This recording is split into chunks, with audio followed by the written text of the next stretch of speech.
The celestial seeker drifted silently through the void, its crystalline hull refracting starlight in mesmerizing patterns. Admiral Zira Nexilith stood at her command post, her translucent form pulsing with the soft blue light that indicated deep concentration. The Mariacs had spent millennia perfecting their biotechnology, evolving beyond physical forms to become beings of pure energy contained within crystalline matrices. They were the pinnacle of civilization, or so they believed. Admiral, Senior Observer Kelith's voice resonated through the ship's psychic network. We're detecting an anomaly at the edge of the Andromeda Arm. It's unusual. Zyra's consciousness extended toward the sensor arrays, interfacing directly with the ship's systems. What she found defied explanation. A vessel of metal and ceramic, its hull dotted with what appeared to be primitive chemical propulsion systems and projectile weapons. Yet somehow, it was maintaining pace with their own advanced ship. Impossible, she whispered, her form flickering with disbelief. The energy readings, they're operating a containment field around an artificial quantum singularity. How can they control such power with such primitive materials? The vessel ahead was unlike anything in the Mariacs database. Where their ships were grown from living crystal, this craft had been built, welded, assembled. It should have been inferior in every way, yet the readings suggested otherwise. "They're hailing us," Kelith announced, surprise rippling through his crystalline form. "Using modulated electromagnetic waves." "Accept," Zyra commanded, her curiosity overwhelming her initial caution.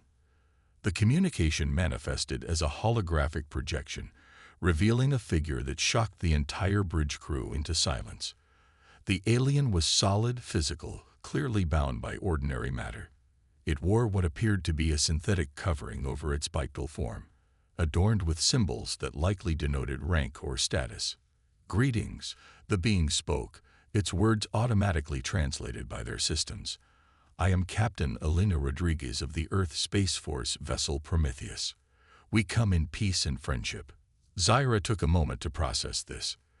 These humans, as they called themselves, hadn't even evolved beyond physical form, yet they had mastered quantum singularity containment.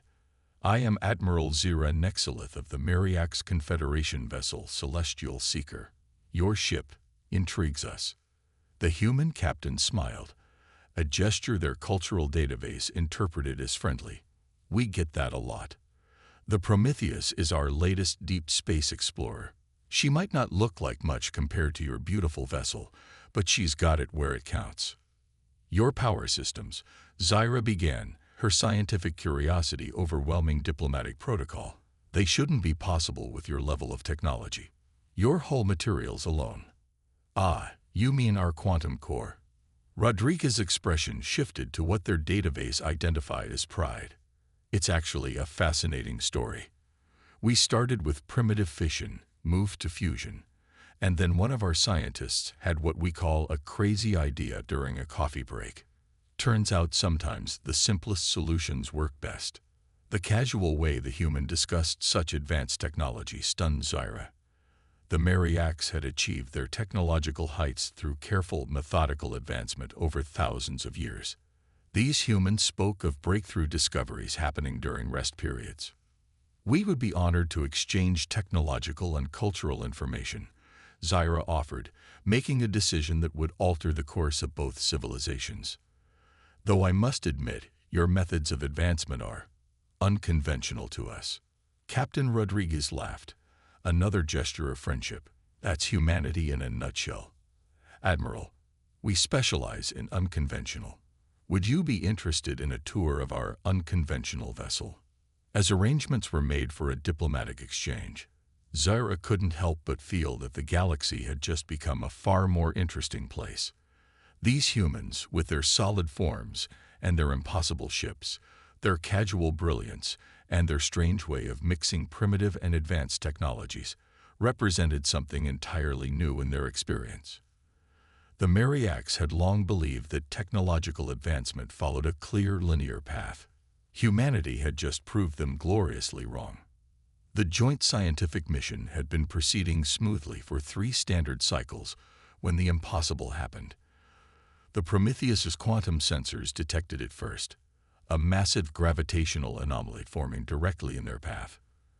The phenomenon shouldn't have existed in this region of space, yet there it was, a swirling vortex of space-time threatening both ships. Captain Rodriguez stood at her command station, dark eyes fixed on the holographic display showing both vessels' positions relative to the anomaly.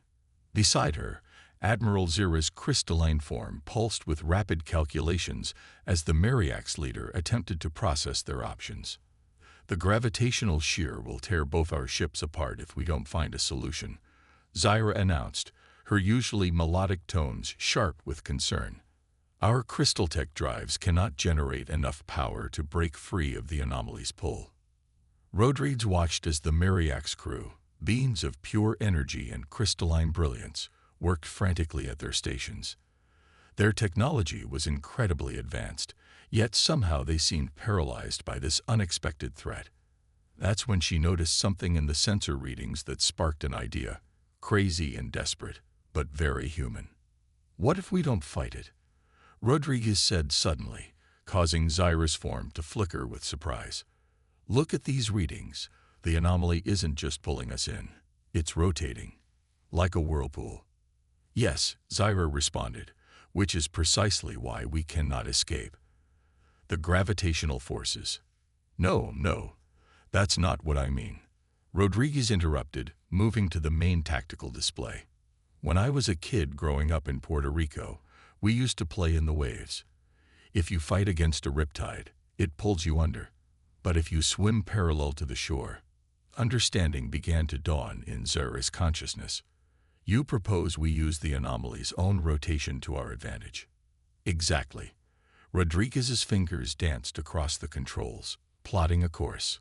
"If we accelerate parallel to the rotation, instead of fighting against it, we can use that momentum to slingshot around the anomaly. Like a gravitational assist around a planet, but more extreme." "The calculations would have to be perfect," Zira cautioned, though her tone carried a note of hope. "And our ships would need to move in perfect synchronization." "Then let's synchronize them," Rodriguez said, a familiar gleam in her eye. "Your crystal tech communications are instantaneous, right? Link our ship's systems. We'll use your precision and our raw power." What followed was a dance of technology that should never have worked. The Prometheus's quantum core, a testament to humanity's knack for harnessing impossible forces, linked with the celestial seeker's living crystal matrix. Human intuition merged with Mariax's precision, creating something entirely new. "All hands, brace for high-G maneuvers." Rodriguez's voice rang through both ships as they began their synchronized approach. The Prometheus's hull groaned as gravitational forces tried to tear it apart. Inside the celestial seeker, the crystalline structure sang a high, clear note of stress. Together, the ships curved around the anomaly's edge, using its own rotation to accelerate. Warning alerts blared across both bridges as they pushed their engines to the limit. The Mariax crew watched in amazement as the humans seemed to thrive on the chaos, making split-second adjustments that their own precise calculations hadn't predicted would be necessary. When they finally broke free, shooting past the anomaly's event horizon with mere kilometers to spare, both crews erupted in celebration. The Mariax, normally reserved and dignified, found themselves caught up in the humans' infectious enthusiasm. "That," Zira said once things had calmed down, "was not in any of our tactical manuals." Rodriguez laughed, running a hand through her sweat-dampened hair. "Sometimes the best solutions aren't in any manual. Sometimes you just have to trust your gut and swim parallel to the shore." "Your species continues to confound us," Zira admitted. "You take what we would consider primitive concepts, swimming against tides, gravitational slingshots, and apply them to problems of quantum physics and space-time distortion. It shouldn't work, yet somehow. That's kind of our specialty," Rodriguez replied with a grin. "We've got all this advanced tech, sure, but we never forgot the simple solutions. Sometimes the old ways work best, You just have to apply them in new ways. As the two ships resumed their original course, Zara found herself reevaluating everything she thought she knew about technological advancement. The Mariacs had always believed that progress meant leaving the primitive behind, ascending to pure energy and thought. Yet these humans, with their strange mix of quantum physics and basic physics, their blend of gut instinct and advanced calculations, had achieved something her people never could have imagined. Perhaps, she reflected, watching the Prometheus cruise alongside them. True advancement wasn't about abandoning the old ways, but about finding new ways to use them. It was a very human lesson, and one the Mariacs would not soon forget. They came without warning. The first sign was a ripple in space-time that the Prometheus's quantum sensors initially mistook for an echo of their recent anomaly encounter. Then the void erupted with ships, dark, angular vessels that seemed to absorb light rather than reflect it. Multiple contacts, bearing 035. Lieutenant Chen's voice cut through the sudden tension on the Prometheus's bridge. Count 15. No, 20 vessels. Configuration unknown. Captain Rodriguez watched as the tactical display filled with red markers. Beside her, Admiral Zira's crystalline form pulsed with rapid data exchanges as the Mariac's leader consulted her vast database. Shadowkin, Zira announced, her usual melodic tones tight with concern. We've had encounters with them before. They're raiders who target advanced civilizations, stealing technology, and leaving destruction in their wake. The unknown vessels moved with predatory grace, splitting into attack formations that threatened to encircle both ships. As Rodriguez studied their movement patterns, a memory surfaced from her tactical training. They're using a modified Thutmose IOI pincer formation, she muttered, then louder. Admiral, your people ever deal with ancient Egyptian military tactics? Zira's form flickered in confusion. I don't understand the reference, Captain. They're using battle strategies that Earth figured out thousands of years ago, Rodriguez explained, her fingers already dancing across the tactical console. Which means we already know how to counter them. Lieutenant Chen, load all missile tubes with our new quantum warheads. Admiral, can your ship generate a crystalline energy field around both our vessels? Yes, but do it, Rodriguez commanded. And when I give the signal, drop it on my mark. She keyed the ship-wide comm. All hands, battle stations, engineering, prepare for emergency quantum core pulse on my command. The Shadowkin ships drew closer, their formation tightening like a noose. The Celestial Seeker's crystalline field sprang up around both ships, its iridescent surface reflecting the distant starlight. They're powering weapons, Chen reported. Multiple energy signatures charging. Rodriguez allowed herself a small smile. Just like Hades. Admiral, you're about to see why humans never stop studying our ancient battles. The first Shadowkin volley struck the crystalline shield, dark energy splashing against its surface like ink on glass. The enemy ships pressed closer, confident in their superior numbers. Now, Rodriguez shouted, shield down, missile launch, core pulse. What followed was pure chaos, exactly as planned. As the crystalline shield dropped, the Prometheus launched its full spread of quantum warheads. Simultaneously, its core released a massive energy pulse that rippled through space. The Shadowkin, expecting their prey to be defenseless without shields, found themselves caught in humanity's oldest military trap, the false retreat. The quantum warheads, their detonation enhanced by the core pulse, created a cascade of micro-singularities throughout the enemy formation.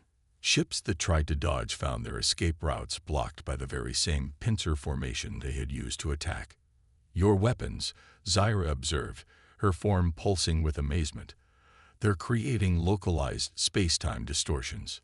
Borrowed that idea from you, actually, Rodriguez replied, watching as the Shadowkin formation broke apart in disarray. We saw how your crystal tech manipulates space-time and thought. Why not weaponize it? Old tactics, new technology. The remaining Shadowkin vessels attempted to regroup, But the damage was done. Their perfect formation was shattered.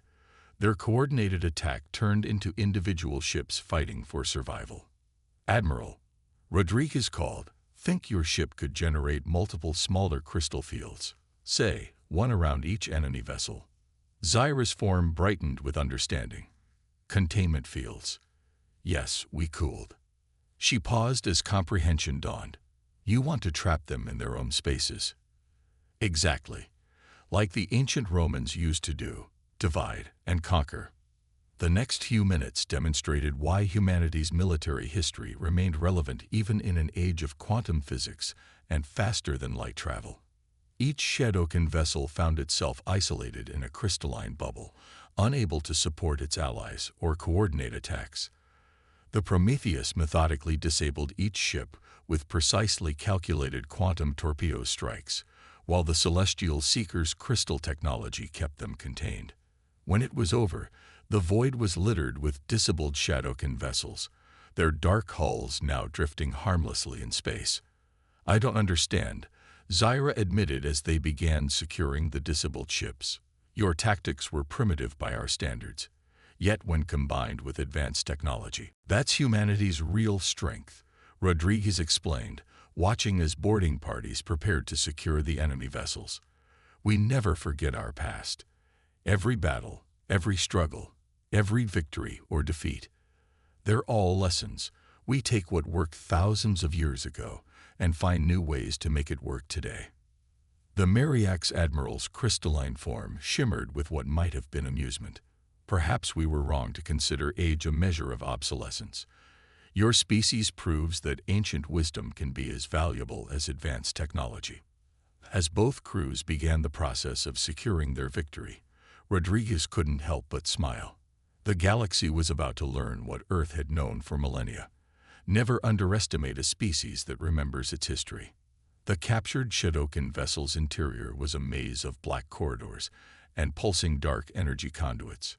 Captain Rodriguez led the joint inspection team, her environmental suit's sensors feeding constant data about the alien technology surrounding them. Behind her, Admiral Zyra's crystalline form illuminated the darkness, casting prismatic patterns across the obsidian walls. "Fascinating," Zyra observed, her consciousness interfacing with the ship's systems through her crystalline matrix. "Their technology is based on dark energy manipulation, highly advanced, yet somehow crude in its application." Rodriguez paused at an intersection, her suit's heads-up display mapping their progress through the vessel. "Reminds me of something we humans learned a long time ago. It's not just about having advanced technology, it's about how you use it." The inspection team had spent hours documenting the Shadokan vessel's systems, trying to understand how this previously unknown species had managed to threaten both human and Mariax ships. What they found challenged both species' assumptions about technological advancement. "Their power systems are actually more advanced than ours in some ways," Lieutenant Chen reported, scanning a nearby engine node. "But they're inefficient, almost wasteful in their design. It's like they focused on raw power without considering optimization." Zyra's form pulsed with agreement. "They pursued advancement without understanding, built weapons without wisdom." She paused, her crystalline structure refracting light in complex patterns. "Much like we once thought of your species, Captain." Rodriguez smiled behind her helmet visor. "Because we still use kinetic weapons alongside our quantum torpedoes, or because we solve quantum physics problems using swimming metaphors." "All of it," Zyra admitted. "We saw your mixed technology as a sign of incomplete evolution. Now I understand it's a form of tactical adaptability we never considered." Their conversation was interrupted by an urgent signal from the Prometheus. "Captain," Commander Park's voice crackled through the comm. "Long-range sensors are picking up multiple Shadokan signatures. Bigger fleet this time. They'll reach our position in less than 6 hours." Rodriguez exchanged looks with her team. "How many ships?" 43 at last count. "They're not trying to hide their approach." "They're angry," Zyra observed. "We humiliated their hunting pack. Now they come for revenge." Rodriguez nodded, her mind already racing through options. Commander Park, begin evacuation procedures for all boarding teams. We need tow. She stopped, noticing something odd about the dark energy conduit they'd been examining. Lieutenant Chen, what's the resonance frequency of these power systems? Chen consulted his scanner. Variable, but primarily in the quantum band between 3.7 and 4.2 MHz. Admiral, Rodriguez turned to Zura. Your crystalline technology. It can generate fields at any frequency, right? Yes, though precision becomes difficult at quantum levels without proper. Zira's form brightened with understanding. You want to use our crystal resonance to disrupt their power systems. Better, Rodriguez grinned. I want to hijack them. Park, belay that evacuation order. Instead, get me every engineer who's ever worked on quantum harmonics. We got 5 hours to turn this ship into our secret weapon. What followed was a feat of engineering that violated dozens of conventional scientific principles. Human engineers worked alongside Mariak's energy beings, combining crystal technology with dark energy systems in ways neither species had imagined possible. They weren't just studying the enemy's technology. They were adapting it, improving it, making it their own. This shouldn't work, Zira commented, watching as human technicians installed crystalline resonators into the Shadowkin vessel's power grid. The energy patterns are completely incompatible. That's what everyone said about our quantum core design, Rodriguez replied, supervising the installations. Sometimes the best solutions are the ones that shouldn't work. You just have to be willing to try the impossible. 4 hours later, the captured Shadowkin ship had been transformed. Its dark energy systems now pulsed with crystalline light, creating a hybrid technology that defied conventional understanding. The Prometheus and Celestial Seeker flanked their modified prize, waiting for the approaching enemy fleet. Are you certain about this plan? Zira asked as they made final preparations. It relies on many unknown variables. Rodriguez checked the tactical display, watching the enemy fleet's approach. That's another human specialty, Admiral. We thrive on unknown variables. They make life interesting. And if it fails, then we fall back on Plan B, good old-fashioned human stubbornness, and Mariak's precision. Rodriguez keyed the ship-wide comm. All hands, battle stations. Let's show these Shadowkin what happens when you combine human creativity with Mariak's technology. As the enemy fleet appeared on their long-range sensors, Rodriguez couldn't help but feel a surge of pride. In less than 6 hours, humans and Mariaks had not only understood alien technology, but had improved upon it in ways its creators never imagined. It was, she reflected, a perfect example of humanity's greatest strength. The ability to take the impossible and make it not only possible but better than anyone had dreamed. The Shadowkin fleet emerged from hyperspace like a storm of dark stars, 43 ships strong, their black holes drinking in the light of the nearby sun. On the bridge of the Prometheus, Captain Rodriguez watched their approach with calculated calm. Beside her, Admiral Zira's crystalline form pulsed with complex calculations as both commanders prepared for the battle ahead. Enemy fleet maintaining attack formation, Lieutenant Chen reported from tactical. They're spreading out to maximize coverage. No signs they've detected our modifications to their captured vessel. Of course not, Rodriguez smiled. They're looking for weaknesses in our conventional defenses. They'd never expect us to turn their own technology against them. She turned to Zira. Are your crystal tech resonators ready? Synchronized and powered, Zira confirmed. Though I still find it remarkable that you chose to modify rather than destroy their vessel. Most species would have eliminated the threat entirely. Humans learned a long time ago that understanding your enemy's technology is often more valuable than destroying it. Rodriguez keyed the ship-wide comm. All hands, this is the captain. Battle stations. The Shadowkin fleet moved with predatory grace, their formation designed to trap and destroy their prey.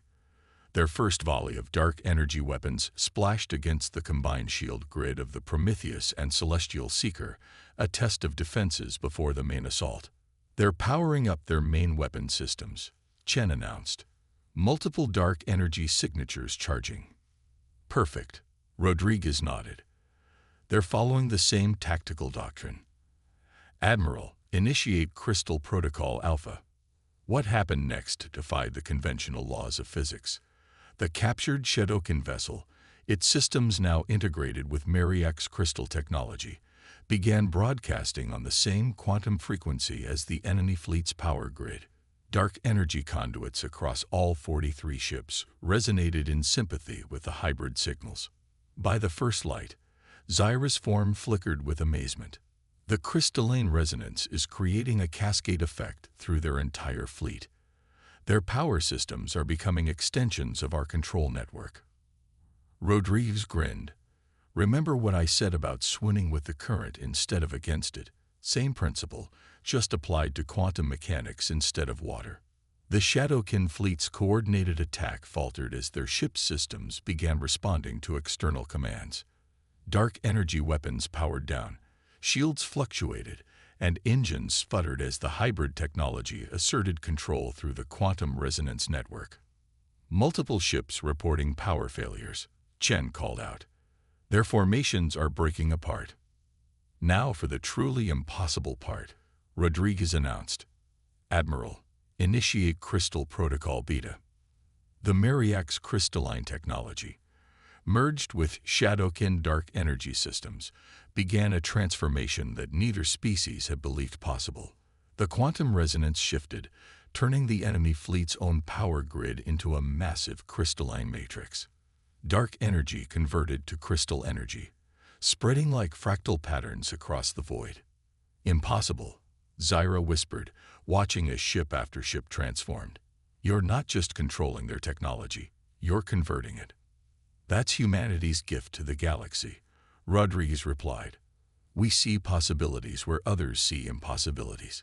We take separate pieces and make them work together in ways no one expected. The Shadowkin fleet hung in space, their once threatening vessels now transformed into crystalline structures that pulse with hybrid energy.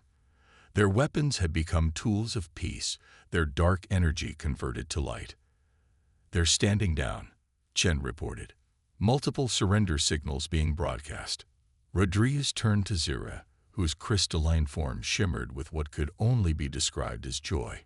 Your people thought we were primitive because we held on to old technologies and ideas. The Shadowkin thought we were weak because we sought understanding before confrontation.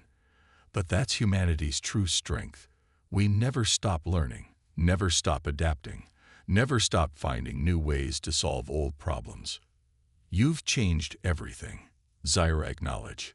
Not just this battle, but our understanding of advancement itself. We thought progress meant leaving the past behind, but you've shown us that true evolution means building upon what came before.